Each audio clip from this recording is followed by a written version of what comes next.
All right. Well, ladies and gentlemen, a very good evening. My name is Edwin Lampert, and I'll be moderating proceedings tonight. And the warmest of welcomes to Harnessing AI and Automation for Maritime Innovation here at the stunning Panorama Deck in Hamburg. I think if we agree on one thing this evening, it's truly a stunning location. This evening comes to us courtesy of two industry players, DNV and Orca AI. So a huge thank you to all concerned at Orca AI and DNV for organising and bringing us together for this important discussion. And it is an important discussion, ladies and gentlemen, because we find ourselves at a pivotal moment where enhanced satellite connectivity is opening doors to unprecedented applications of AI and automation in our industry. Tonight, we're going to bring visionaries, and it's not a term I use lightly, but you'll see for yourselves that we really have brought the industry pioneers together from across the sector to explore how advances are shaping and even reshaping navigation, safety, fuel efficiency, asset management, and overall operational excellence. Our experts this evening will contextualize their remarks against the backdrop of 5 defining themes of our time, and here they are. Accelerating maritime decarbonisation, enhancing operational efficiency in shipping, addressing crew welfare and especially skills development, navigating regulatory challenges in our increasingly connected maritime sector. Let me say a word or two about how it's going to go this evening. So we're going to hear from our 4 panelists consecutively. We'll then broaden into Q&A and open discussion. And open discussion means that involves you. So we're very informal here. So if you have a question, you have something to say, please don't be backwards in going forward. So what about this panel of ours? By the way, I should add that following our discussions, do stick around for the dinner that follows. So let me say a word or two about our expert panel. We are honoured to have this evening Mr. Torsten Pedersen. He is COO of Seaspan Corp, which is in fact the world's largest independent container ship owner and operator. Seaspan, among many other things, has led maritime decarbonisation with dual-fuel LNG new builds and a 25% carbon reduction since 2012. To take just one of their initiatives, their Savour initiative, it's truly an exemplar for the industry when it comes to operational efficiency. And Mr. Pedersen is here to answer your questions, but will, in the immediate, discuss how Seaspan leverages ship-to-shore connectivity to enhance efficiency. Also here today, ladies and gentlemen, we have Mark O'Neill. There he is. Mark is President and CEO of Columbia Ship Management. Columbia is a leader in digital transformation with initiatives like their performance optimization control room, among others, truly setting the standard in our industry. And he's here again to answer your questions, to participate in the debate, and particularly to share how his company is achieving real optimization in shipping. Also here today, of course, is Jarden Gross. He is co-founder and CEO of Orca AI. Orca AI, as I'm sure you all know, enhances maritime safety and efficiency through AI learning and especially machine learning. Orca AI's collision avoidance system improves navigation safety and reduces automation as well. AI's collision avoidance system improves navigation safety and reduces fuel consumption. I do apologise. Mr. Gross will discuss how AI and automation revolutionise navigation safety. And completing the set, we have Pierre. Dr. Pierre Sams is Senior Vice President, Strategic Development Director at DNV. DNV, as you all know, is at the forefront for alternative fuels and energy-efficient designs, and DNV's digital solutions, such as their Veracity platform, but there are many other offerings, enhance operational efficiency while ensuring compliance with evolving regulations. So more than enough from me. It's high time we heard from the people we've come to listen to. So Jarden, as and when you're ready, good sir, yes. The floor, to the rousing applause of our audience, is yours.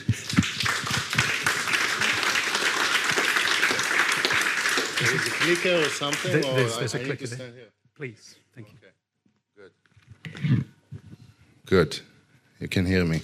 Exciting. Thank you for coming. What's going on behind me? Yeah.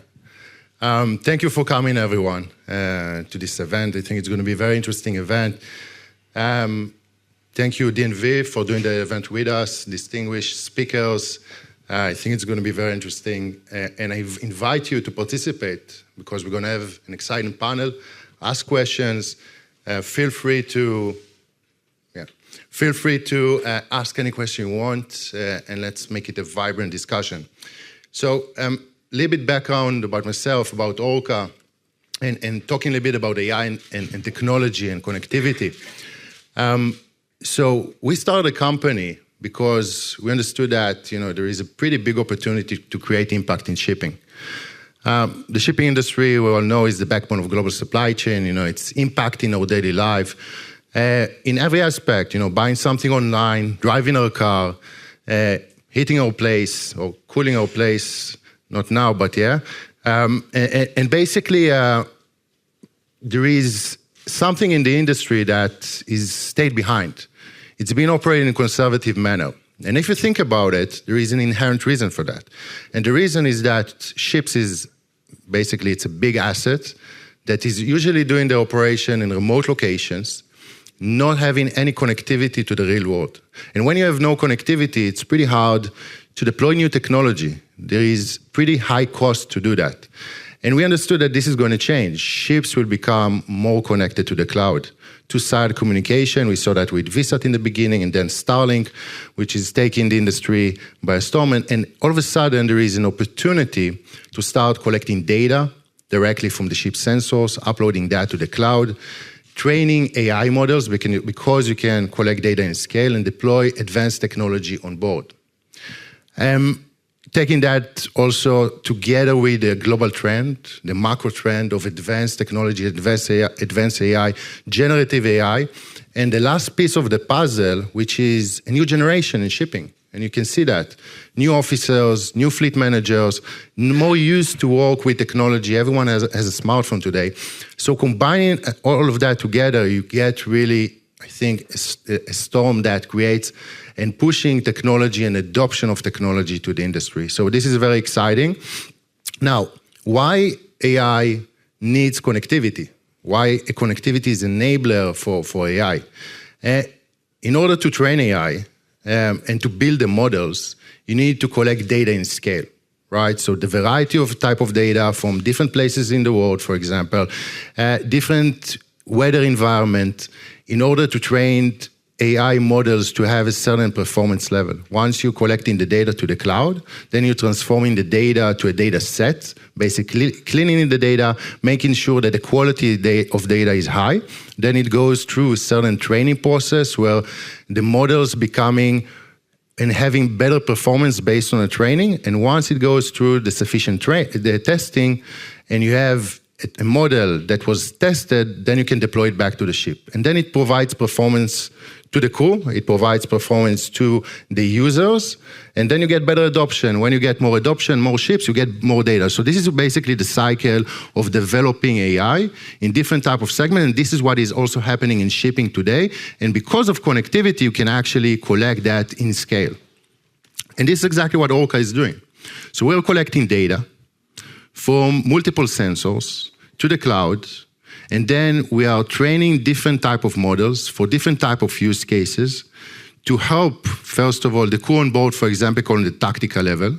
So we're training computer vision type of algorithms to enable them to increase safety, situational awareness, but we're also collecting the data and then training other type of models, for example, machine learning, to carve out insights, to be able to create predictions, and by that, to take better decisions, not just on the ship, but more on the office for strategic level. So how does it work? I'll show you a few examples, and how does it create value. Wait, let's do it in, yep. So this is the difference between line of sight to how it looks when you take thermal cameras that are working on heat signatures, and you're applying AI models, computer vision models, on the visual information that you get. And basically what you get in this type of environment, and this is in the English channel, pretty complex environment, foggy situation, you get a situation where the crew are much more aware of what is happening around them. Every target is being detected, alerts are appeared, and then it provides the right information to the crew in right time so they can take preventive actions, they can take better maneuvers, they are more aware of their situation. So I'll give you another example, and this is every captain in the room that was sailing. Probably one of the most challenging places in the world is Shanghai area, Chinese Sea, where you're sailing in the night. Why? Because you have multiple targets, multiple vessels around, fishing vessels without AIS, radar signature, sometimes they don't have lights. And basically what you see is the difference between how it looks, with a line of sight compared to taking, again, thermal cameras, applying object detection, computer vision to be able to identify targets, risky situations, and this really becomes a game changer for users who are using it in real time on the tactical level. And what we see is, we see that not in 5 years, in 10 years, we see that today, industry leaders actually using AI, using technology in their operation in order to improve either safety, either fuel efficiency, and for example, one of our partners, Seaspan, that we have been working with them for quite some time, we see tangible impact, right? Once you are deploying AI in a good way, and then you're also changing the operation, you're making sure that the crew, the office, they know how to utilize it and create value out of it, we actually see tangible results. And you can see here, for example, on the safety level, increase in safety, how we're measuring that, just by seeing over time reduction in events that are happening. Another example, and this is a pretty cool one. This is with Marubeni. Also, they are implementing technology on their fleet. And here, in this example, you see that not just improvement in safety by reducing events that are happening, there is a correlation between safety to also fuel efficiency. Why? Because when you have less events, it means that you have less extreme maneuvers, less unnecessary maneuvers in open water, less accelerations, and this has a correlation, a direct correlation to the fuel efficiency and the fuel consumption of the ship itself. Just to show you a little bit sneak peek to the future and some of the things that we're working on, and this is really becomes very cool once you're starting to have and collect data in scale. So collecting data in scale and actually combining that with advanced AI, advanced technology that is constantly being progressed, what you get is pretty cool stuff. So this is what you see here. This is the distribution of all the Orca equipped vessels around the world. So it's about 500 vessels, and they constantly collecting data. Some of the data, visual data that we're collecting, as you can see here. So this is a ship that goes into a stormy weather, and then once you're applying advanced algorithms, generative AI, we have our own algorithms that we've been building in the last year. You can get some very cool insights. This is the output. It's pretty small. You can see that. But out of the output, we're getting weather information in real time.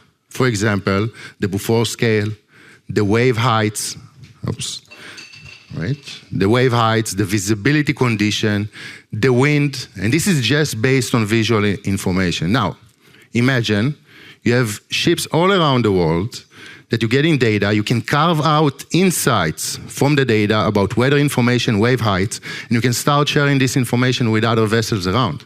So it's very similar when you're using your map application, you're trying to get to a certain destination, and you know what is the fastest way, you know when you're going to get there, you know what is the traffic. So very similar here. This is where we're getting. We're getting to a new era of carving insights from information, implying advanced technology in shipping, and I think it's very exciting. Thank you.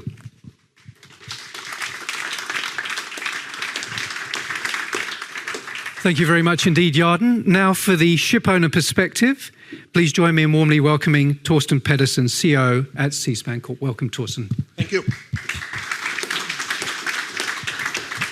Is this on? Yep, that's certainly on.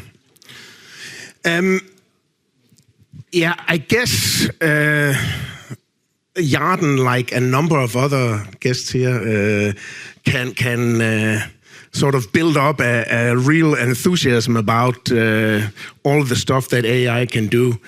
And I do appreciate I'm speaking to largely a group of, so I'm preaching to a choir here. But there is also obviously, and this is my ex-CFO background, there's obviously a risk that you're plowing a lot of money into just any good idea. And that's that was the conundrum that we were having in C-SPAN, saying this is all great. We will invest in it. We have a fleet of 200 container vessels. What are we going to do with what are we going to do, and how are we going to approach all this? Because no board will thank me if I come and tell them that a $40 million investment really didn't give much of a return. And we're normally very, as a ship owner, we're very disciplined around capital allocation, around investment decisions. So the way we will always start is saying, so why would we do this in the first place? What's the strategic rationale for AI? And I know, again, I'm preaching to the choir, and there's a lot of people here who are saying, yeah, but of course we must have AI. But again, we also have to think and stop, and I guess that's what we are seeing in the markets around where people are starting to say, well, can everybody actually get benefits from all the chips that NVIDIA produces? Is Apple and Google, are they actually going to benefit from AI, or do they know how to? We had the same, saying, so what is it we want to do with digitalization? One, we have a unique market position. We are the largest, as Edwin said, we're the largest independent towage provider, so we actually have a scale. We have a scale that means we can actively generate data by ourselves, and we are neutral. We work with everybody. And certainly in our part of the industry, in container shipping, collaboration is not, that's not something that people readily do. Some of the big IT adventures that have been over the last years have failed simply because the parties didn't agree to collaborate. Everybody works with us. We could be the part that sort of pulls everything together. Operational excellence, end of the day, if we are going to make a business case out of this, it has to either save money or improve our reliability and our value proposition towards our customer, or make things safer for our crew. And then, as I said, it has to deliver value proposition to our customers. End of the day, we are not, unless we can save money on it, then we have to find out, say, how can we generate value for our customers that exceeds what the investments will be, either through increased benchmarking or other insights that will help them improve their business.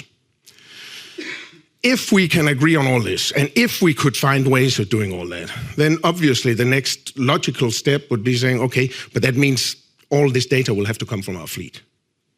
There's no doubt about it. So then getting the connectivity to our fleet, and if we go back 5-6 years, many of you will have looked at business cases for investing in or doing various projects, and they will typically have failed because, or not even gotten out of the drawer, because it would be, the connectivity would be too bad, or the cost would be excessive. But end of the day, the fleet has to provide the core data. And once we can do that, obviously, and I would think that Mark will probably he has a few more seafarers than I have. There's a big crew welfare component if we can increase digitalization and enhance their ability to connect to home and other things. So the strategic rationale, if we can get all this done, is clear. And that led us then to say, okay, we are actually now in a situation, shipping world is in a situation where we can get better connection or better connectivity for less money. We have to have a modern technology stack, obviously, increase download speed by going low orbit. All this is, there's nothing special in this. You would all have known it if you looked at it. Moving from the standard VSAT into low orbit connectivity gives us suddenly a lot of opportunities to do a lot more things. One of the side benefits is that suddenly with connectivity, we are no longer reliant on a call to a chief engineer who's frantically running around trying to get cables to fit or not fit. Everything on the vessel can now be remotely supported, which means we can essentially just fix the vessels like everything else, like we would do in an office. And again, the improving crew welfare is also a big part of this. So what we then did was saying, if this is all true, and we all agree on this, and we can find a business case, and we can say, okay, there's the investment in low orbit connectivity will set the stage for a number of things, then each of our vessels become an office. I don't know about other ship owners out here, but we have not done that traditionally. If a vessel hasn't had the best connectivity in a VSAT regime, well, then yeah, we'll fix it in 3 hours, 4 hours. If our Vancouver office is down for 3 hours, there's going to be a lot of shouting. If our Hong Kong office is down for 3 hours, there's going to be even more shouting because that's where our CEO sits. So we have to treat a vessel like an office. If it is offline for 15 minutes, then it is a serious issue and it has to be fixed. To set that up, first thing is to have a follow the sun support. So we have IT support split across the globe. So at any given stage, IT support will go to, there will be 2 or 3 offices that actually can support the vessel wherever it is. Except if it's North Korea. But if I have a vessel in North Korea, we will have some other problems anyway. So we would have improved efficiency of support if we treat the vessel as an office with connectivity. Enterprise risk, again, one of those that we realized once we got started on the journey of going low orbit, is cybersecurity. Traditionally, the biggest cybersecurity risk on vessels has been the USB sticks you use to upgrade various softwares. That's no longer the case because we don't need that. Better connectivity, everything's in the cloud, and it's constant in the cloud, and our head of IT can press a button, and updates have been done. So it significantly reduces enterprise risk. Then you can, of course, then CrowdStrike can still happen. But when that happened, we actually didn't suffer, except our IT people who had 1,500 laptops that needed to be updated again. But none of the vessels stopped. Improved safety and sustainability. Jarden was there, presented it here. We also do a business case for using Orca, and that's a bit trickier than anything else because your benefit is actually the absence of something. If I go to my board and says, I'd like to have X million to use on Jarden's fantastic software, they'll say, okay, what's the benefit? Well, that is that we don't sail into anything. The first question will say, had you planned to sail into anything? No. Okay, so what is the benefit? And that's where, as Jarden showed, a lot of the benefits are from, can be dedicated to operational savings in terms of fuel, etc., if we use these systems correctly. Obviously, safety and sustainability, crew welfare, I mentioned. Having low orbit connectivity across our fleet, we've rolled it out and finalized it in March, and since then, 90% of our bandwidth have been used by Facebook Live, Instagram Reel, WhatsApp, and live sports. And that, I think, is probably normal to expect. The problem is sometimes we run out of bandwidth because there's been like the NBA finals and the crew has logged into that. What we also found is that we at any given stage has 30, and on average, any given stage, 35 personal devices logged on. But we're only 22 crew members. So there are some that really logging on, and there are clearly also some that have downloaded the entire Netflix library to their laptops while they're on the vessel. But that's just another way of crew welfare. Last but not least, reducing operating costs. Jarden mentioned it already. The fact that we don't move a 400-meter vessels around and making sharp turns and stops significantly reduces fuel consumption. And that already now we've seen as a driver. You could then say, does it come at additional cost? No, because the low orbit bandwidth, and we're using Starlink, but we'll also have a backup with from OneWeb, as mentioned here. The low orbit bandwidth has simply done that. Today we pay the same as we paid for a VSAT 3 years ago. We just get more and we get better connectivity. Except North Korea, but again, as I said, if we have a vessel there, I have another problem. So that's it. We have rolled it out. You could then say, what's next? And that, besides a few very specific projects with Orca, and I think we have Captain's Eye somewhere represented, that have been driven top down, then now is actually the time where everybody in the organization is starting to pull out these ideas, the wild ideas they had in the past that didn't work, because suddenly they start working. And what we're in now is trying to put we sort of had the ketchup bottle effect. Suddenly everything come out, and we're right now in the maybe positive problem. We're trying to put the ketchup back in the bottle, because right now we actually have too many things, too many ideas coming out that we can use all that for.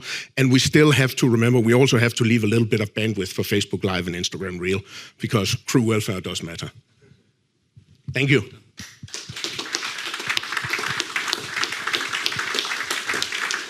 Thank you very much indeed. Next up is Pierre Sams. Pierre, we look forward to the class perspective, to the rousing applause of our audience, please.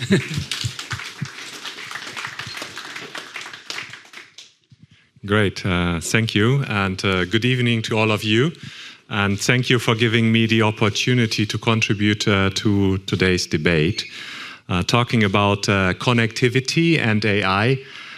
Two technologies that we believe will shape the future of the maritime industry, I would believe, certainly very much. Talking first about connectivity, we see it as a very strong trend, a trend that you can bet on, and we have heard low Earth orbit connectivity is increasing. It is actually in this decade that the world fleet will be connected. I mean, I can recall 20 years ago, we were talking about this and it was just not there. Now it's happening, and I believe it delivers a large amount of positive effects. You have satellite constellations up in low Earth orbit. You have bandwidth increases, we heard that. Also, latency is going down, important for some applications. And this comes at a reduced cost for the service, or you have better services at the same cost, as we have heard from Torsten. And that will help the development, obviously, of AI and maybe other services, as we have also heard from Jarden. AI will thrive on the ship data that is becoming collected, and there is a large amount that is flowing to the shore-based centers these days. And that in turn will help us to develop tools like the Orca AI tool that will trigger optimization. As I said, a wave of optimization will be enabled. And this is really needed. I mean, look at the decarbonization challenge that this industry has. we need optimization from A to Z, and when we have reached Z, we need to go back to A. Otherwise, we might not reach the decarbonization goals. So let's look at some of the, you might say, foundational aspects or foundational elements that we see. First and foremost, this is about data collection happening on board, the infrastructure that you need to start collecting it in a proper quality. And I believe this is worthwhile mentioning also because DNV has issued a special class notation for it. It's called a D-INF. And that is describing the requirements for that particular infrastructure in terms of the elements that you need to have in place. For example, the data management, the sensors, and how you bring that back to shore. So this is an important enabler in the first place. Next is data standardization, and I have brought just 2 examples with me here. There are more activities, but these 2 are maybe most widely known. It's 2 ISO standards, ISO 19847 and 848. They describe the onboard servers and onboard equipment. And there's a sensor naming scheme attached to one, and that is key for describing the data that is coming out of the sensors in an efficient way so that we can refer to it in a unique way. Both of these standards have just recently been updated, so I assume they are becoming even more relevant for us in going forward. And then there's the issue of cyber safety, as I might call it. Cyber safety is arising when the vessels are becoming connected, and we have heard it. There is an opportunity to update vessel systems over the air. And again, this is very much wanted because you want to keep the vessel up to date. But it also offers a door to introduce errors. And you might not want to update a critical control system over the air before you haven't tested it. And this is why DNV started the Open Simulation Platform Initiative, and out of that came the Simulation Trust Center that we offer now, which is a collaborative platform for testing control systems in their simulated environment using digital twins. And that in turn enables also data-driven verification of systems on board when the vessel is connected. And for that, we also have a new class notation, DDV-DT, data-driven verification using digital twins. So we are moving into a situation where we can utilize digital twins of the critical systems for simulating their performance when we want to update them. Last but not least, as a foundational aspect, certainly is cybersecurity.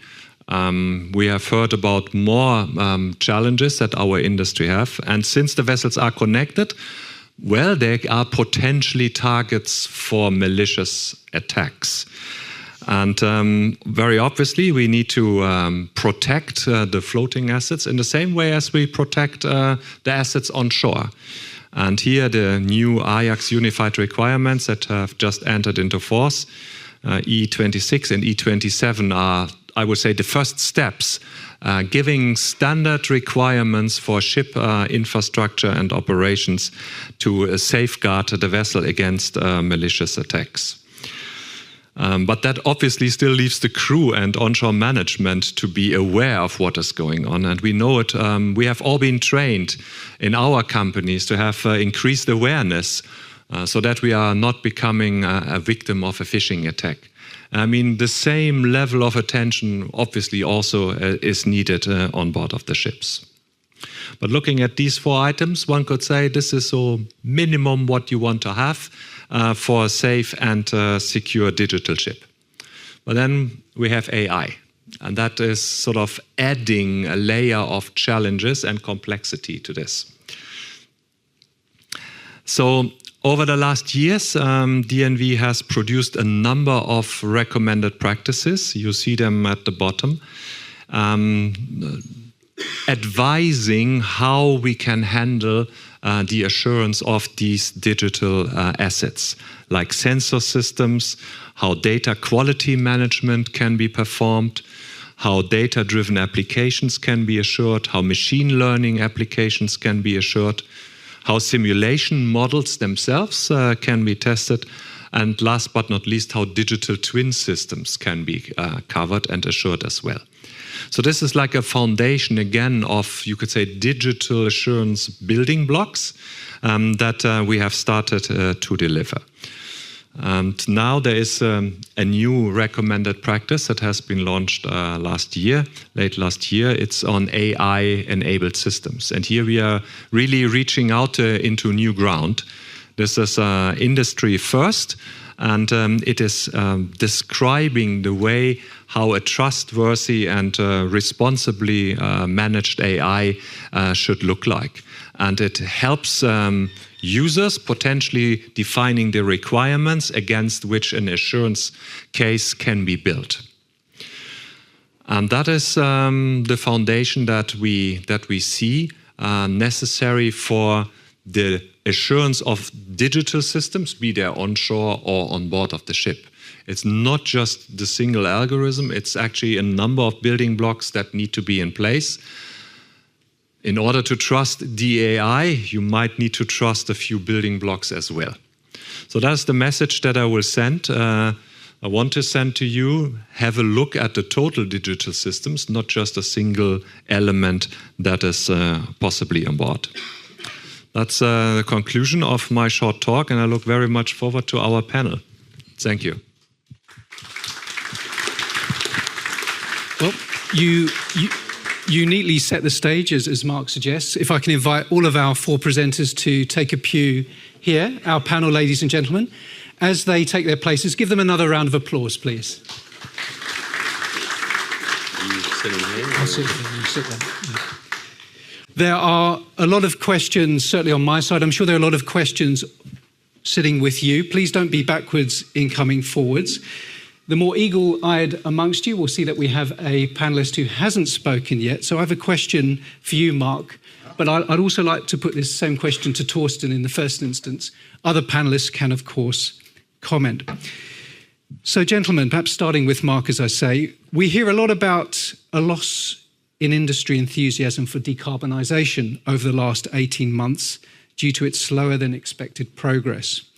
Have you observed some of your peers, and same question to Torsten, of course, but have you observed some of your peers preferring to continue to milk the cow that is today's high market for another 5 years before properly addressing decarbonisation?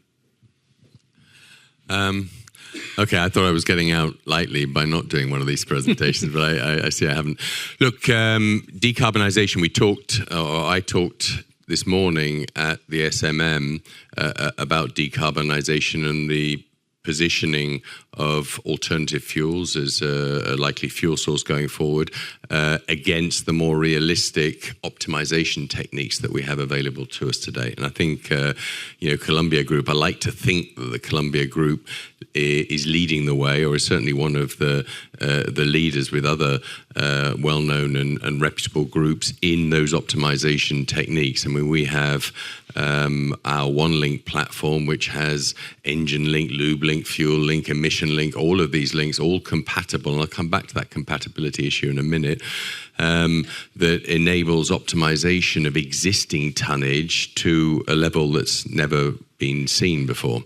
And that's really, really important because alternative fuels won't be with us in enough quantities and at affordable prices with the infrastructure, et cetera, for a very long period of time. So we're going to be dealing with this fleet as is and investing in future carbon-burning vessels for the foreseeable future. And these tools help us. What I was going to talk about, but unfortunately didn't have the time to produce a PowerPoint on it, was joined-up thinking and joined-up approach. What we're not doing in this industry is thinking wide scale enough. We're looking at the industry and the whole question of alternative fuels and optimization with a very blinkered approach, a microscopic as opposed to a telescopic approach. We all have numerous baubles that we're hanging on a Christmas tree. And I see our IT environment in this maritime space as one of those Christmas trees. You know, when you used to go for Christmas and your grandmother had over-decorated the Christmas tree to such an extent that this thing nearly fell over. You know, blue tinsel, red tinsel, balls here, balls there, whistles and Father Christmases and reindeer. The thing was almost falling over. Well, I think our industry, in its wonderfully introspective way, is in danger of going down the drain and swallowing itself up under all this weight of optimization tools. And what we need is really to think of ourselves as part of the wider logistics setup. Because all of these wonderful baubles, be it Orca or be it Kaiko or be it Link and various others, need to integrate with that wider logistics setup, need to speak the same language and be on the same backbone, same IT backbone. And that's what we fail to have at the moment. So we have wonderful optimization tools, but eventually we will implode under those optimization tools because certain of these baubles are not compatible with other baubles. They're speaking different IT languages, and those languages are not talking to the airlines, not talking to the haulage, not talking to the railroads that are part of this overall optimization space. We are scratching, even with this amazing technology that's available today, we're scratching the optimization surface, which is why we were so excited when CETA run the aviation industry, the IT for the aviation industry. It is owned by the aviation industry. Each of the airlines has a stake in CETA. They approached us as, rightly or wrongly, one of the forerunners in the optimization process and said, can we work with you? Can we bring in that collaboration someone talked about into the maritime space and create a maritime backbone, a bigger tree, if you like, upon which all these wonderful baubles, and they're all great and they'll all still exist, can be hung, but that can then afford the same language, the same compatibility with the airlines and with the haulage, with the ports, with the terminals, etc. And that's where we're coming from. And we partnered with CETA, and Julian Panta here is the CEO of SmartSea, which is the company that is doing it. Will take us forward. Let me let's see if any of that resonates with Torsten. No, yeah. In general, I'll echo exactly what Mark said. That we've seen from the airline industry that the connectivity amongst different players is actually driving a lot. On the decarbonization, which you asked on, yeah, of course, there are loads of players that are saying with the markets the way it is, certainly in the container shipping industry, it's well worthwhile sweating the assets a bit more. But also, we can maybe agree as a society that that's not ideal, but we also have to recognize it's a perfectly legal and valid strategy to do it. There's nobody says that you're not allowed to do it. If you want to say that that's not a strategy we as a society want to pursue, then regulation have to come in, or levies or taxes on conventional fuel. Up until then we are going to see shipping is known for, there will always be someone who goes to the lowest common denominator, and then there will be some that goes a little bit below. And that's all in any industry. We will have that. It's a value proposition thing. We are not doing it, but I fully appreciate that, and that some players will. Well, we're not doing it because we can't invest in an asset that we don't know where the fuel situation is going to be in a few years' time. I mean, the Greta Thunberg, as admirable as she is, environmental debate is not sufficiently developed yet to enable us to take a decision on 100 million investment and what will that investment burn yet. I mean, we just don't know what is down the road, and there is a wonderful, I think, naivety in this sector, which is not shared by the other car sector. Someone told me this morning, actually, thinking out the box, that it was an MAN individual. MAN is owned by VW and the Porsche group. VW and Porsche are creating a installation in South America which will suck CO2 out of the atmosphere, so that every time you buy a VW car or a Porsche, you're already sustainable. Doesn't matter what fuel you burn, you're already sustainable because the same amount of CO2 will be sucked out of the atmosphere, and that will create sustainability. Just before one conceptualizes what that thing looks like, what a great thinking outside of the box, because we're not here criminalizing carbon, we're keeping the carbon emissions overall to a sustainable level. But we need as an industry to think that way as well, rather than just simply let's strip carbon or let's use fuels that are carbon neutral or zero carbon, carbon is bad. No, we have to be sustainable. And what a wonderful idea. Thank you. Just before I come to Yarden, at times I noticed you were nodding rather, I presume in agreement. What's your take, Pierre? Actually, it's not my take. It's the take of our Maritime CEO, Knut Erberg-Nielsen, who recently said that there are indicators that decarbonization is slowing down. And he mentioned recycling rates at low levels. He also mentioned the fleet utilization because of longer trading routes, but also of good conditions in certain economics. And he mentioned that there is a lack in retrofitting, apparently, maybe because we have a new building sellers market. And he also cited a lack of available fuel. Putting this all together, and I would assume that the industry takes a waiting position. I mean, there are so important decisions upcoming at IMO, discussion in the autumn, decision next year, and I guess they will put a price on CO2 emission. I hope it's robust, and that will certainly give us an indication which technologies will be commercially attractive and which others might not. And I do expect that after that decision point, we will see a lot of activity in our industry going forward. Thank you. I think there's just a point about that. I think that sometimes regulations, they're not meeting practicality, right? So, and ship owners and shipping companies, they are super practical. They need to have a business case, they need to see ROI, they need to be profitable, they need to be very efficient. So this is why sometimes it's very hard to invest on something that is unknown, right? What type of fuel? It's much easier to do something that is practical tomorrow, something that you can choose, you see, okay, we can test it. It's not going to be that costly, and we can test it. If we see tangible value, okay, we can actually roll it out. We see how it's improving. So I think what we're going to see in the industry, more gradual approach towards more sustainability rather to change it completely in one decision. Just staying with you, Yarden, another common theme throughout all of the comments has been the idea of enhancing operational efficiency in shipping. I have a two-part question for you, but I know that you've had your Weetabix this morning, so you're going to be okay. Firstly, and maybe we'll deal with one part at a time, what's not in doubt is AI has been making waves in the maritime industry for the past 5 years or so. From your perspective, and obviously we'd be keen to hear from the others, where has AI demonstrably improved operational confidence and delivered tangible value in shipping operations? So I think that it's not 5 years. I think that it's just starting to see it now. Okay. I think that generally AI and with Gen AI, we see a different type of adoption on the macro level, not even in shipping. And this just started 1.5 years ago, 2 years ago. And I think we just started to see it now implemented in shipping in scale.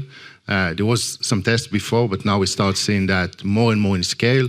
We see it in Orca, in terms of number of ships, but we see it also in other companies.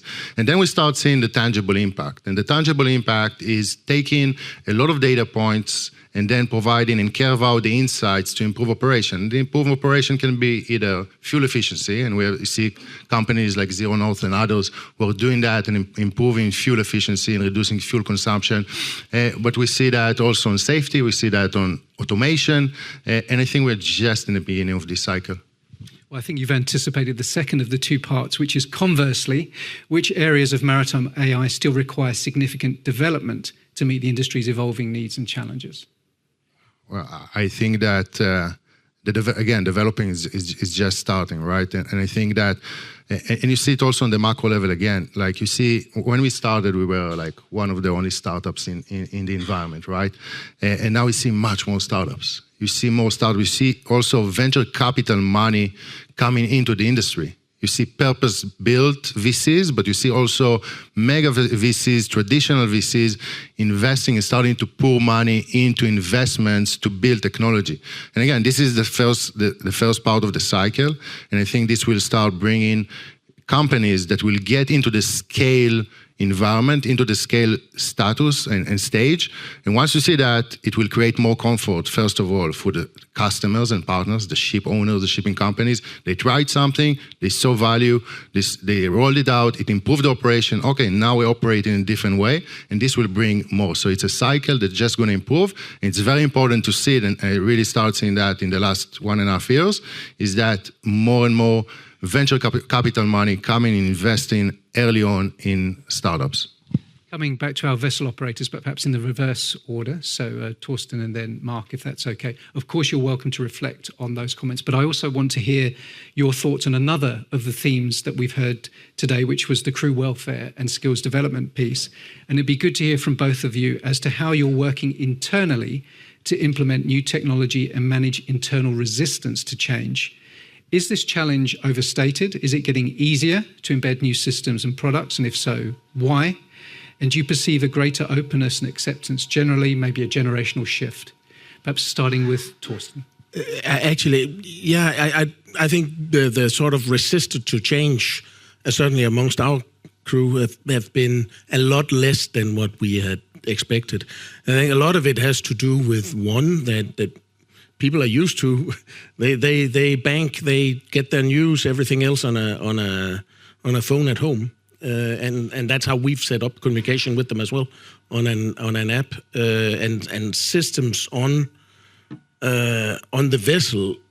I think one, we are getting better at using systems that mirror what people are used to at home, and two, then as I said, putting the ketchup back in the bottle. Not overloading vessels with, or to use Mark's other metaphor, not overloading the Christmas tree, but taking the systems and the parts that really make a difference, and then saying this is something that benefits. So no, we at least haven't seen a lot of resistance. Thank you, Mark. Please. Yeah, as a manager, of course, as an owner, it's rather a different position. But as a manager, there is always a resistance. And someone mentioned it when talking about Orca, I think you did, Torsten, the cost. And it's very difficult to measure crew well-being and crew motivation because accidents didn't happen, because the crew are concentrated, because the crew are happy. We use a company called OneCare, and that was one of the first companies, I think, in the industry to introduce a mental health support line through their mental health support solutions. That they were charging $1 per vessel per day for a 24-hour, 7 days a week mental health hotline, which was used. That was questioned by many operators as being too expensive. $1 per vessel per day for all the crew to be covered. So, go figure what value you put a crew well-being. Of course, now all of us after COVID are seeing the value of looking after, even more value of looking after our crew. And I think what we're doing as a company is looking at our crew in the same way that we look at our shore staff. So we're adopting a crew human resources as opposed to a crewing department or crew management. We're really looking at this as a human resource management where our crew are real assets in the same way that our people ashore are, and giving them all of the well-being, all of the benefits, all of the pastoral care that we would give our employees ashore. And that is vital because, crew is a scarce resource. Well-trained crew is a scarce resource. We can't afford to lose them. We want to bind them. We want them to be loyal to our business. We want to grow that crewing, that 21,000 crewing pool. We certainly don't want there to be leakage or churn. In fact, we want to increase it. So we have to offer them exactly the same. And you can only do that by treating them in the same way as you treat staff ashore, by having men and women on board the vessels, so reflecting our society ashore in a very safe and respectful way, and really focusing on well-being. Well-being is vital. I agree. Yeah. I want to add 3 points on the issue of connectivity and crew welfare, building on what has been said. I do assume, I don't have hard facts on that, but I do assume that crew on board of a ship that is feeling well because it is connected, maybe to home, just offers a better performance on board of the ship. And that certainly has an impact on the safety performance of the vessel. So there is, I believe, a tangible benefit to be expected. Also, as I said, I don't have hard data to make my case. And the second point is, and I echo what you said, Mark, I mean, we want to make sure that we have an attractive workplace. And an attractive workplace today means you want to stay connected with your family. Connectivity enables that, and that you have that link back home. And having an attractive workplace on board of the ship can possibly help us addressing one challenge that is often talked about, that is a lack of talent that is interested in our industry. So connectivity can play a very important role in this regard.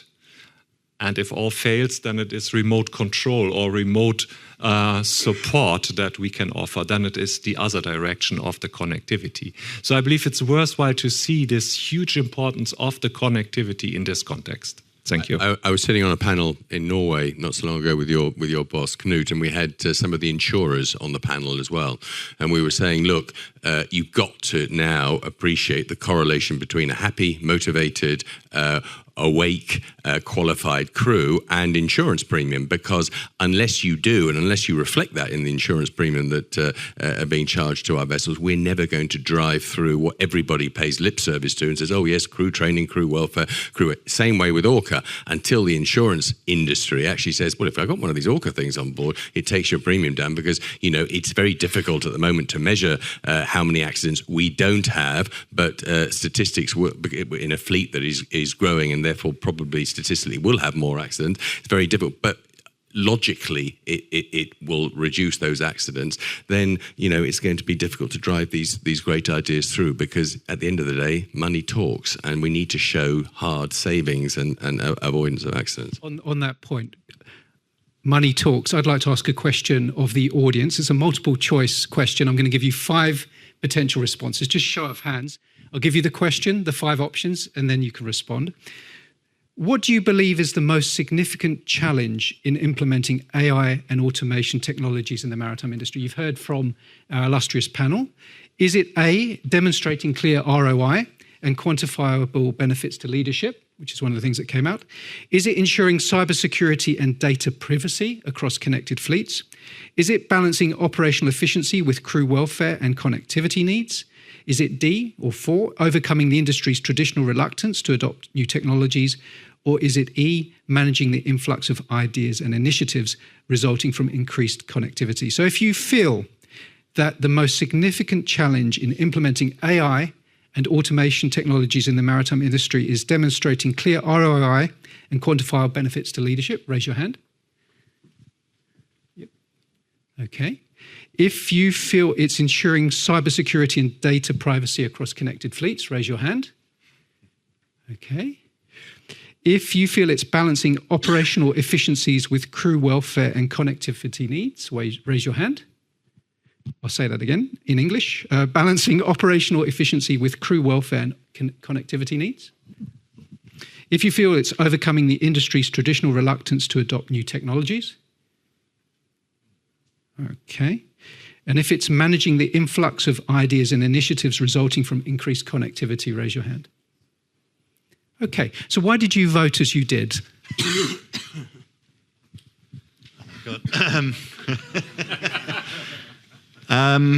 I think there was some nice overlap between some of the. Yeah. Julian, would you like to? Yeah, so I'll stand up. Yeah, so Julian Panter, I'm the CEO of Smartsea. As Mark introduced, I think me to the rest of you, we're 49% owned by Columbia, and we're trying to implement some of the aviation technologies into maritime, amongst some of the other technologies that we've inherited from Columbia. So can I sit down now, or should I stay standing up? Yep. Okay. Good. Right. No, I think there was some overlap between some of the options, and I think you probably could have gone for any one of probably 3 or 4. Just in my experience of trying to develop Smart Sea, lots of meetings we've been having with the industry, I think you kind of get that sense that there is still some apprehension from the industry, some of the traditionalists, let's say, in terms of how we embrace and adopt technologies within the sector. So I was probably bringing some of my baggage from that into this answer, I would say. So, here you go. I just want to hear, I will come to you, but I noticed you were one of the 2 who I think responded to cyber security. Yes. Would you like to introduce yourself and then fully justify your position? Hi, my name is Clemens. I'm from the University of Applied Science in Emden-Leer. And I've been personally dealing a lot with, or showing a lot of interest in AI, in automation, in autonomy. And I was torn between the 2 answers, between the reluctance to invest in new technologies and the cybersecurity. However, I think especially with a solution as presented today, it offers a convenient central path for traditional shipping companies, not to go as far as autonomy and really invest into extremely novel and unexplored territory, but actually take a lot of the findings we have already sought out in aviation, in automotive, and apply them into this maritime industry. Therefore, for me personally, I think especially with the remoteness of the ships and with the accessibility we have nowadays, but all based on satellite, I think cybersecurity is, in my opinion, the biggest challenge. We will give our panel an opportunity to reflect, but there was one further comment from the floor here. Yes, thank you. Fabian Feldhaus from Flagship Founders. I just wanted to say perhaps there's a 6th option missing, and for me it is making existing or legacy data ready for AI. And I think that's a really, really big challenge. We are working on the topic, and we see integrating AI or making AI work for shipping companies is especially a big challenge in terms of the existing data. And Mark, I think this is very much aligned with what you said. The integration language Christmas tree example, we are facing the same topic when we want to bring AI into existing structures. So panel, we've now heard from the floor. Yarden, any comments? Yeah, so first of all, I don't think it's one pony tricks all, right? So you have many challenges when you're trying to implement technology in shipping. I would say that I agree with Julius about the traditional and the tradition and being conservative on adopting technology. When we started, again, I remember I came to meet a Greek ship owner, and he said, "You want me to pay you for a pilot? No, you're going to pay me, right? You're going to install it on my ship, you're going to collect data." So this was the response. So since then, we see that there is some improvement. We see that when the industry wants, they can move very quickly. You can take, for example, Starlink, right? Same price, better connectivity, boom. And you see it going very, very quickly. So the business case is there. And I think that it's starting to change. We see more ship owners, shipping companies becoming more open. Now they have connectivity, or say, okay, how we can utilize it to improve operation, right? So we see that happening. We're still in the beginning, but still the industry is very conservative. Mark, you were mentioned by name, so it's only fair. Yeah, thank you for that. Is this on? Yeah, it is. I think there's 2 factors. One is cost. When I told one of our clients the other day that the entire OneLink platform, so the engine link, the lube link, the bunker link, the voyage, the weather, everything else is available per vessel for $700 per month, and that he can compare all other vessels on the water for that amount. He nearly fell off his chair. He didn't realise there's a good deal of ignorance because technology used to be very expensive. And then, exactly as the gentleman said over there, you've just invested hundreds of thousands, if not millions, in your own management system or your own technologies a year ago or 2 years ago, and all of a sudden come new kids on the block with something yet more glitzy, it's more dazzling. And you think, well, hang on a minute, how's this new technology going to talk to and be compatible with the existing?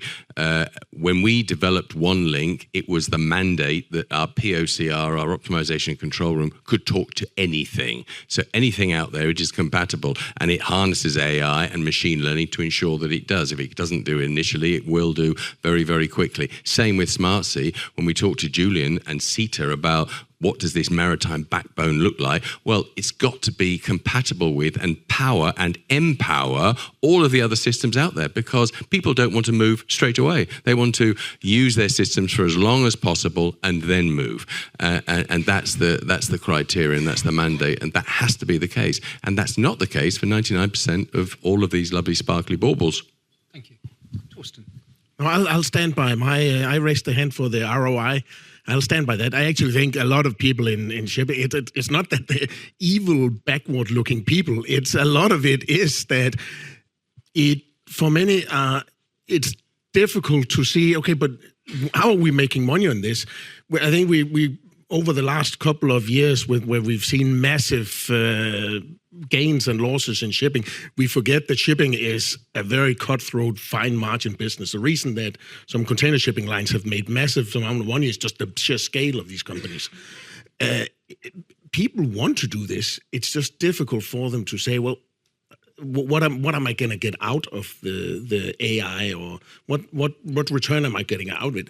Then, probably back to your point, it might be a lack of creativity. That I will, and understanding of what could actually come out of it, and look at in airline industry and other industries saying, is that something we can adopt to make this attractive? But I think it boils down to difficult to see where we get the money back. Thank you. A quick comment from you, Pierre, but I've also had a couple of questions come in to me via WhatsApp from one of the for you, so I'd like to honour that. Thank you. I was not surprised about the outcome of this short sort of vote or survey. I mean, these are the two main questions. I mean, will it pay and will it work? And on the will it work question, I believe many systems still fail to demonstrate that they actually deliver the promised performance. And that's an issue. And I see it in decarbonization, similar to possibly in the adoption of AI. And maybe it's even more difficult for an AI system to show its performance and have trust in that performance compared to maybe an energy-saving devices, where the logic, how it works, is relatively understandable and clear. So we need to add trust to these digital systems, that people become ready to adopt them. And then, I guess, the business case will follow. While we were speaking, as I say, I was WhatsApped by a member of the audience with a couple of cybersecurity specific questions for your good self. So here they are. Given the increased connectivity of vessels, number one, how do you foresee cybersecurity measures evolving beyond the current IS unified requirements E26 and E27? That's number one. Number two, what unique challenges, Pierre, does AI integration pose for maritime security, and how can these be addressed? Very good questions. I have to admit I will not be able to answer the first one, how the industry moves forward from the current Ajax unified requirements, but it is very obviously that this was only the start. So the industry will need to learn how to react. But I also believe they will first need to learn how this works, what they have just started to implement on new builds. And I mean, it's very obvious. There's a large existing fleet, so we need to tackle that. And I guess industry will pay attention to the existing fleet in this regard. I don't know how industry is going to do that, however. I have colleagues here in the room that might elaborate on this.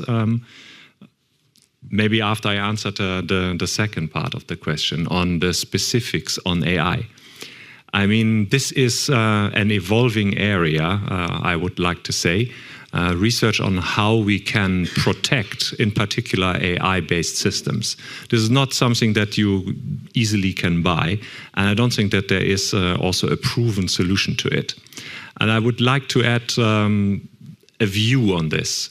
Just imagine you are a user of an AI system and you add some data.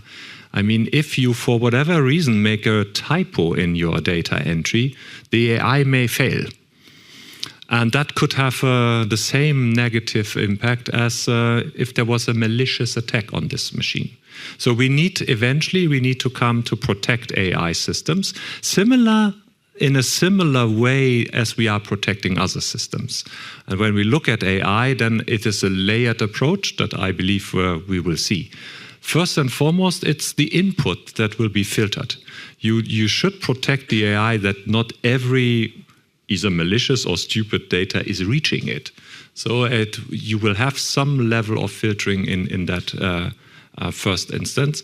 And you also need to educate the users what they can expect as a result of it coming out. So these are, I believe, aspects of how this will work. Today, I can say at DNV, and I guess for the rest of the industry, there are no specific cybersecurity-related AI requirements that we have in place. And maybe my colleague Jarle wants to add on the first thing. What's coming after Unified Requirements E26 and E27? Thank you for very good insights. I especially like the comment from Mark. I think standardization, to talk together in the same language, is key to get the first point, which is efficiency, and make it profitable. Because I raised my hand on the first topic, even though I'm heading our technical unit for cybersecurity approval, data connectivity approval, and autonomy. For cybersecurity, I think it comes back to the core of our industry. We care about safety. We address safety. We don't go running into digitalization without thinking about the risk of it. And cybersecurity is a risk of it, and we need to consider it. Second part is, it's not the most important one. You still need a hull and a machinery and other stuff, but we still have life vests, lifeboats on board our vessels, even though they don't sink every day. So we have to take it into account at a proper level. I think that the ones that said cybersecurity is the most important, forget about everything else, they're our biggest enemy, I say. And then the ones that ignore it are also very dangerous. But today's industry, cybersecurity is being implemented. Everything, new buildings will have it. It's a good step, handling the future risk. And I don't think we should put anything more currently, but we should look at existing fleet as well. But there's more on the network connectivity and the human element. So no more regulation on existing first place. Thank you very much indeed. Same question for our vessel operators, which has come in during the course of this discussion. Gentlemen, how are you approaching data ownership and sharing agreements with technology partners to ensure mutual benefits while protecting competitive advantages? I can go first. Our data stays with us. Any data that comes from one of our, it's easier. We're ship owner. It's our ship. It's our data. That's as simple as it is. We do collaborate widely with partners inside and outside the industry. So we're not that protective of it. But end of the day, it's our data. It's not other people's data.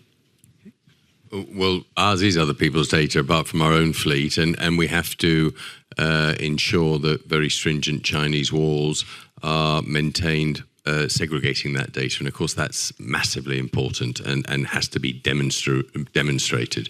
I think the risk, as we just heard, is where there is some form of cyber attack, and I think that's a risk to all of us.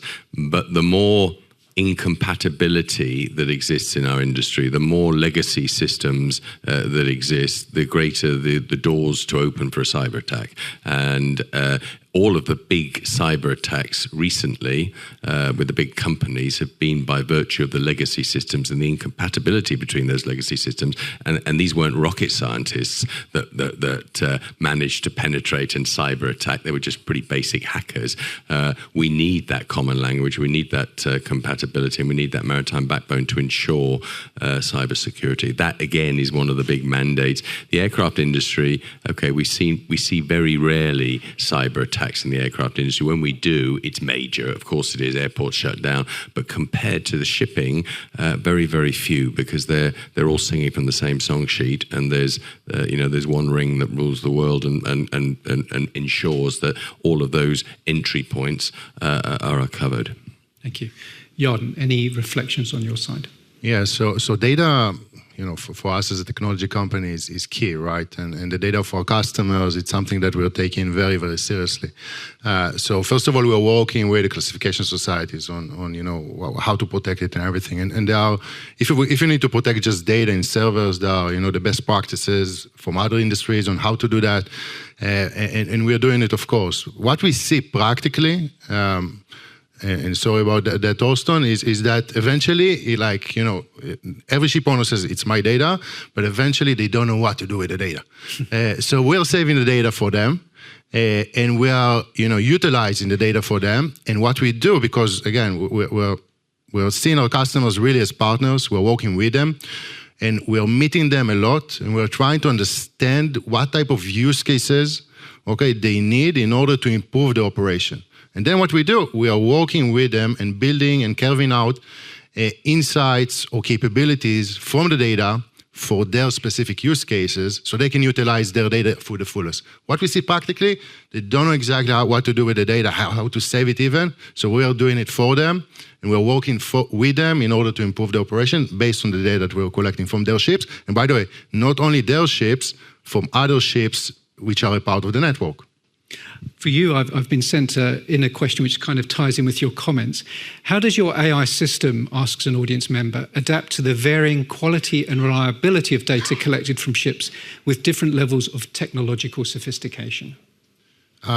So, first of all, what we had to do is install our hardware on board the ship, because the data quality is very important, right? If you're feeding into a model a data with low quality, misinformation, you'll get bad results. You will see it very quickly, because every model that we are developing is going through thorough testing. If you remember, Pierre, early on, we tried to build together, the testing environment in order to test AI before deploying it to the fleet. Maybe we should catch up on that as well. But you need to make sure that the data that you're collecting to the cloud is going through the right process in order to clean that. And then only then, after the data is clean enough, then you can go and train the models. And we have a very specific playbook on how to do that.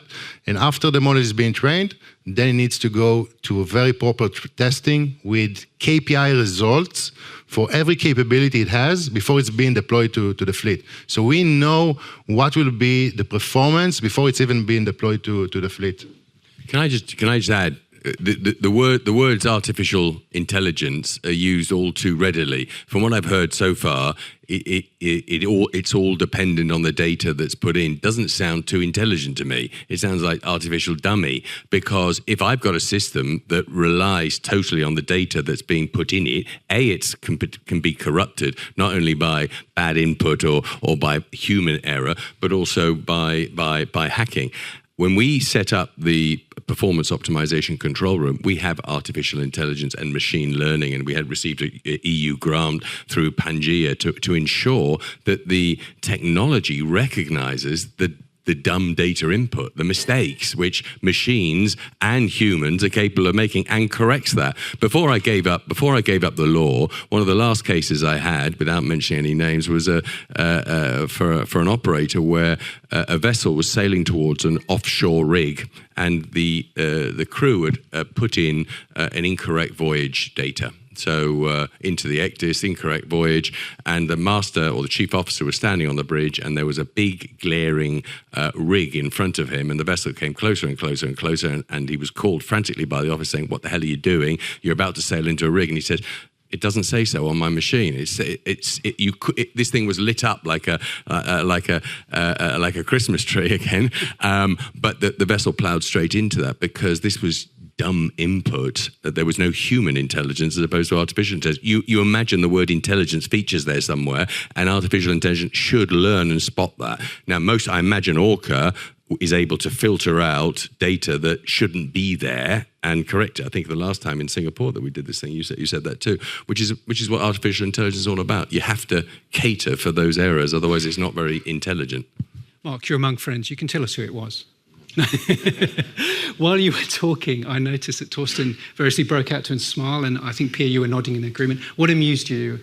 No, but I fully agree. It was more the fact that we've been talking about it for so long, and finally Mark pointed out that obviously if you just have a server or computer or cloud that takes whatever data comes in and crunches it, then you're not going to get very good results out of it, and it's not very smart.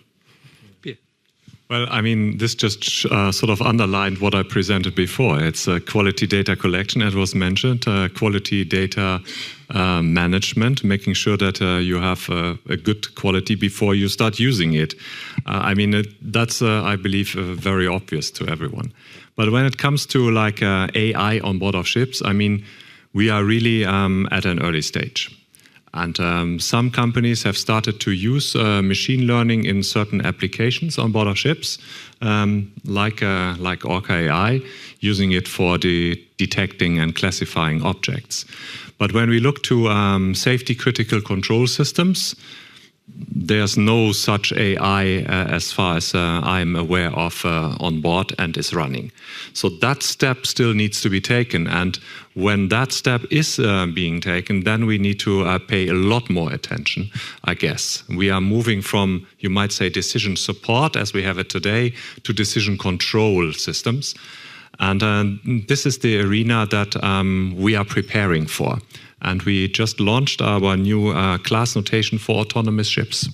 That's also a work first. And this comes 5 years, maybe 6 years after the guideline was launched. So we have worked on many pilots, starting to understand what are the cases that matter, how can we handle it, and also how can we set up the right requirements against the performance of such a system should be tested.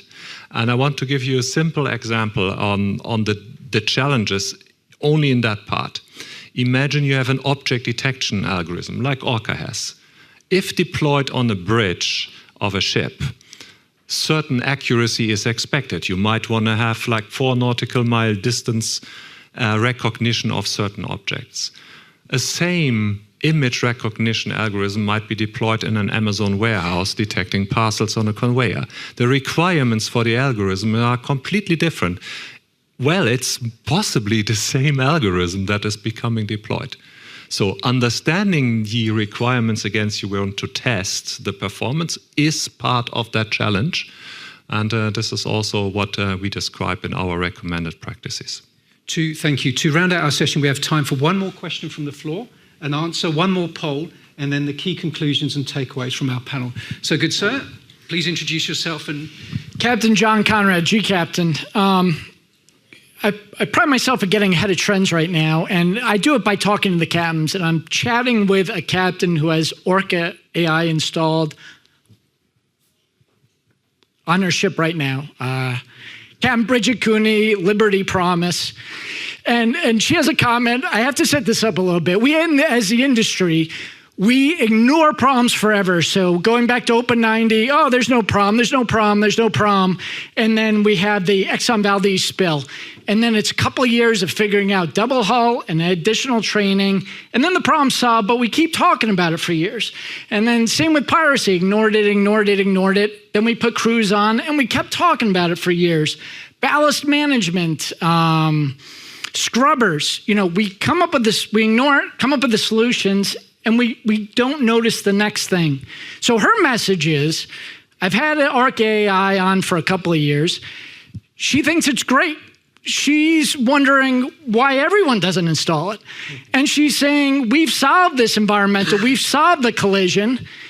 And pardon me, my French here, she says, why aren't you fucking talking about the Houthis? Because she's going around Africa and everyone's complaining about Orca AI. She says, just install the fucking thing and help me with the Houthis. I apologize. So that's my question. Are we missing the bigger thing, right? I did wonder where that was going to go, I have to be honest. Gentlemen, you definitely have a right to response. Perhaps Jarden, you'd be the obvious person to come to. About the fucking Houthis? Yes.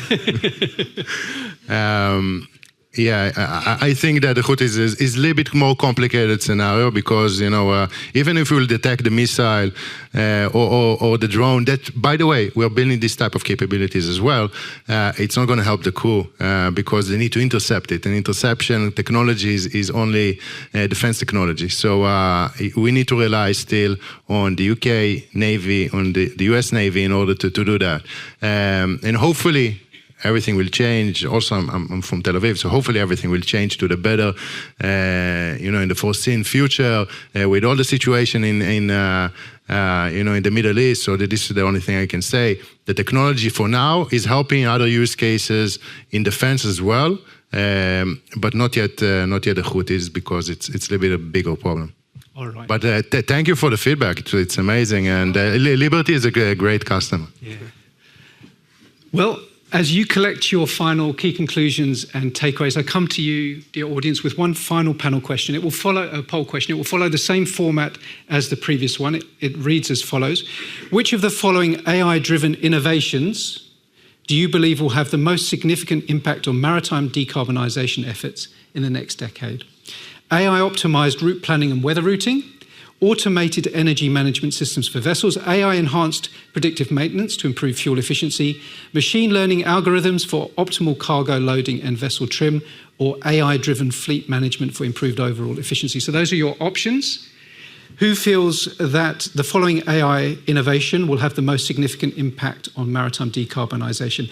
AI-optimised route planning and weather routing. Okay, don't be shy. Okay. Automated energy management systems for vessels. Okay. AI-enhanced predictive maintenance to improve fuel efficiency. Nobody. Machine learning algorithms for optimal cargo loading and vessel trim. One solitary voice. AI-driven fleet management for improved overall efficiency. Very, very briefly, why did you vote as you did? And could you introduce yourself? Bjorn Vartal, DNV.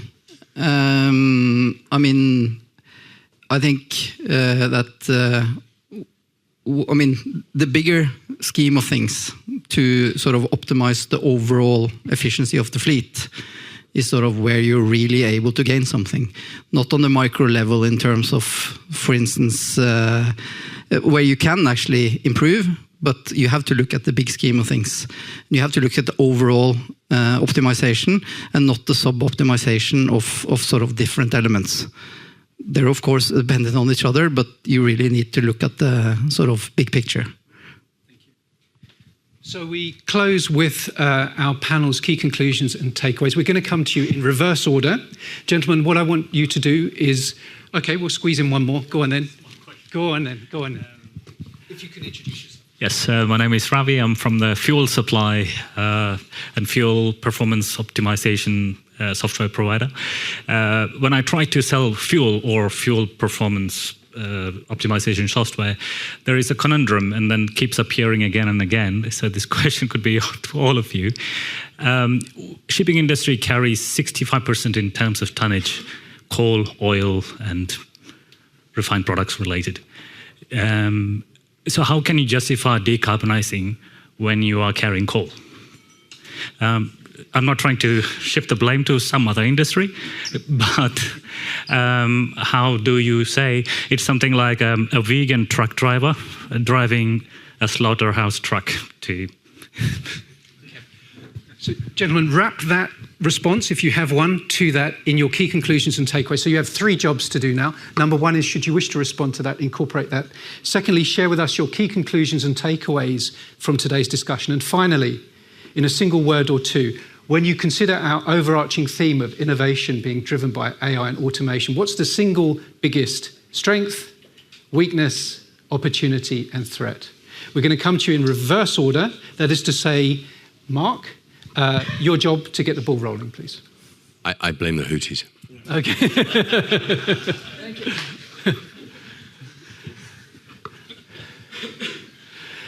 over and above that, key conclusions and Well, takeaways. I think the question is so wide. I wouldn't know where to start. Nothing really. No, Share with us one. Well, the strengths. I mean, I think we will overcome. I think we'll overcome all of these challenges, and I think we will. We'll only do so if we embrace the wider logistics sectors and work with them. We won't do it alone in this sort of splendid isolation. So I think it's really time to look up and work with those other sectors. I really think. Okay. I think Pierre. I guess I want to repeat what I said in my short speech in the beginning. Put the basics into place. So that is quality data collection, have data standards or adhere to them, care about your cyber safety and your cyber security. So if you have those 4 elements in place, then you have a very good starting point for reaping the benefits of the digitalization that is ongoing. And that is not limited, obviously, to AI. There are other aspects that matter. So put the basic blocks into action. That's very much the recommendation that I have to you. Thank you. Torsten. Maybe just response first, given that I'll probably, I don't know, I don't think we carry coal and oil, but we do get, I think that's a slippery slope. I'm sure we carry a lot of plastic or other things, and then you're saying, so why would we do that? That's also oil-based or petroleum-based. You end up in a very slippery slope where we are not supposed to carry anything but water, and that's not really that useful. So that's the answer to that. You can decarbonize the transport without touching what you carry. The other part, I think the 2 gentlemen here, my co-panelists have said it very well, but I guess I don't think any of us here, except for Orca AI, who can apparently also take out the hoodies. But that's your headline. That's what we'll see in the media tomorrow. And you invite me. I don't think we know what. I don't think we know where this can go yet. But that's when we get started small, so we don't run into these fears about. Do I get my money back, and is this investment too big? Start small, scale it up, learn from it, and then get going on it. And then I think we all have so many smart colleagues that if we can't do it ourselves, there's always someone who can come up with good ideas of how to improve things. Thank you.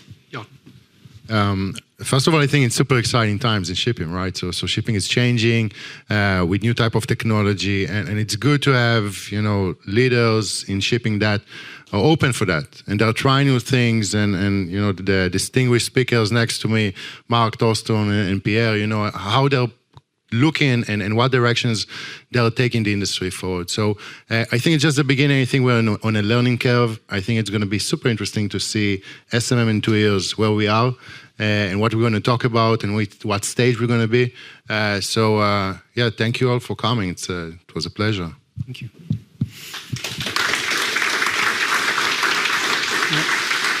Karen informs we actually have a few minutes for any additional questions that there might be, although I do see we're starting to serve. So that's, yes, sir. This is a question for Torsten. I talk to ship owners now because data can be cleaned by AI, and then you need to know, do you trust the AI? Or you can improve the data source. And some owners now update their preferred makers list. They take out suppliers they worked with for years because they answer no to the question, can you give me data in a qualified manner from your system? Are you considering the same for your new buildings? We'll batch them because we have another one. So maybe we'll try and get 3 questions from the floor. Number 2 of 3. Yeah. The operation of a ship is sort of the aggregation of several subsystems. And when you're talking about AI here, we're very often talking about sort of the optimization of one of these subsystems. And what we're trying to achieve to some extent with regards to, for instance, sustainability and safety is relative to many systems. Are we not in danger, since we don't have good interoperability between these systems, to do sub-optimization with respect to sort of the holistic perspective of what we actually want to achieve? Is there a third question from the floor? There is. Yourself? Did you have a gentleman at the back? You also had a question? Okay, we'll you, and then we'll get forward. Okay. I'm going in a little bit different direction here. Just the general AI and automation process. You talked about initially, Torsten, about the wonderful bandwidth and how much of it is being used by the crew, and potentially how much is being used in the future by these automated and artificial intelligence systems. Are we not going to, at some point, run into the problem, which I have at home with 3 kids and a wife, that the bandwidth will be blocked and there will be just too many players looking to access all these services? Okay. And final question, and then we'll hear from our panel. This gentleman at the back, if you can introduce yourself. Dale Catwood from V-Ships. My question is super simple. So when it's interesting looking at all the AI systems that have been around SMM, one of the things that sort of jumps out is the kind of 2 flavors of AI. AI is kind of, classical expert systems in a new dress. I think one of the panel members sort of talked to that. But from those systems that really start to demonstrate that decision-making process, it's interesting to hear what the panel's view would be on the ethical implications of that system making decisions. Perhaps the classical conversation was had around automated driving, around the system makes a decision and there's an outcome. The classical Tesla decision that was made was there's a car in front of you coming in and there's a bus stop of people. The AI has to make a decision. Someone's going to die. How do you feel about the ethical implications about bringing AI in a richer and richer and richer context into the operating environment on a vessel? Thank you. So 4 very different questions there, ranging from ethical considerations to what the guy does with his wife and children. Torsten, maybe you can get the ball rolling. Yeah, now I blame the hoodies. Yes. First question first. We already do that. Horses for courses. I'm not asking our suppliers of PPE to provide in-depth data. We're probably taking a bit more lenient route. We are, if our suppliers can't give us the data we want, then no, they're not our suppliers. It's not, we don't go as harsh as saying it has to be in this format. That's part of what we'll work with them to do. But yeah, for us, it's now a requirement similar to that you have that you have governance guidelines and anti-corruption guidelines and sustainability policies in place, and that's sort of that's becoming table stakes. Okay. Did you want to respond to any of the other ones? Over there, I think that will go back to, as far as I remember the question, I think that goes back to what Mark also said, and what I keep it simple. If you're overloading it, then it will go. Then you lose the plot. I think you have to go to one provider. Is the answer, because all of these systems won't talk to one another. So that was our mandate, and you don't want to be training your people on 1 minute voyage optimization, next minute engine preventive maintenance. It's all got to look and feel the same, and the training has to be as quick and as easy as possible, because these men and women have jobs to do ashore and on board the vessels. So that's the mandate, but they all have to be compatible. So if you ever come and have a look at ours, you'll see there's traffic lights. It's a traffic light system, so it looks at all of the different parameters across the different links, and you'll have red, amber, and a green, what the status is of all of these things. It is possible, and it will machine learn, so it will filter out. I still don't think we've answered that question well enough. Artificial intelligence the second word is critical. It has to be able to spot human error. A lot of the information that is put in is still from Noon reports. A lot of people don't want sensors and digital recorders on board their vessels to take the information automatically. So it's still from Noon reports. If Noon reports are incorrect, the system has to be able to spot that and correct it before we hit something. And so that's also a mandate. So machine learning, artificial intelligence is really, really important too. Yeah, maybe to the last point on the ethics, not directly responding, but as I mentioned before, we don't really see today an autonomous control system on board ships, making its own decisions. So we have not reached that stage. That might come. But what we, I believe, clearly see is that you might say autonomous capable technology is entering the vessels, like decision support systems. And I also want to refer back to a discussion that was happening this Monday. There was a Ship Autonomy and Sustainability Summit. I listened to that. There was a discussion on, will humans become redundant? And I believe this was widely negated. There were all of the opinion on this panel that this is not a near or midterm future that we see. Not at all. They always underlined the principle that we want to see the people in the loop or on the loop. And that has also been, I believe, a recent discussion item at IMO. You know, they are developing the mass code. So I don't think that this future that you describe is really ahead of us in near term. So I will come back to your question maybe in 10 years. Thank you. So I'll take also the last question, the ethical one. Autonomous capabilities or autonomous ship that can go from point A to point B, the technology is already there. We did a demonstration in 2022 with NYK, commercial voyage in Tokyo area that went from one point to another, did more than 100 maneuvers to avoid collision. That said, I think the industry is not there. The regulation is not there, right? So once you start changing and creating impact on control systems, it's a totally different ball game, as Pierre mentioned. And also what we see as an evolution, also in the car industry, is that autonomous systems are becoming supervised systems, right? So they are helping to do simple tasks. And then when you have harder tasks, first of all, they're being supervised by the operator. And when you have a harder task, then you go back to manual operation back. So if I see something in the foreseen future, next couple of years, 3 to 5 years, we'll see more automation in ships that can take the simple tasks, will be supervised, and when you have more complex situation, it will go back to manual again. I think just there was one question more. I just forgot what it was in the frenzy here. on the bandwidth.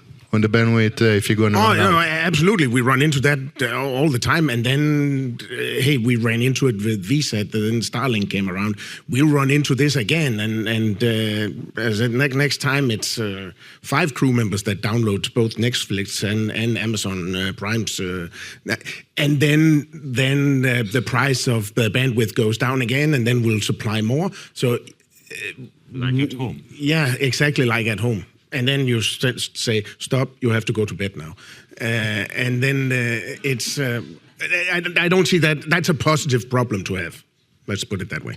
Can I just add on that, though? There's a bigger welfare issue. I mean, the idea is not to give crew free and unlimited Wi-Fi the whole time. I mean, that would be a disaster, but you'd have crew falling asleep on the jobs the next day in the same way as you have your kids falling asleep at school. You have to control it. And also, there's a big element of well-being about meeting in the mess room and having a good chat about your, what's going on at home and your problems and what your kids are up to and what discussions you had with your wife or your husband.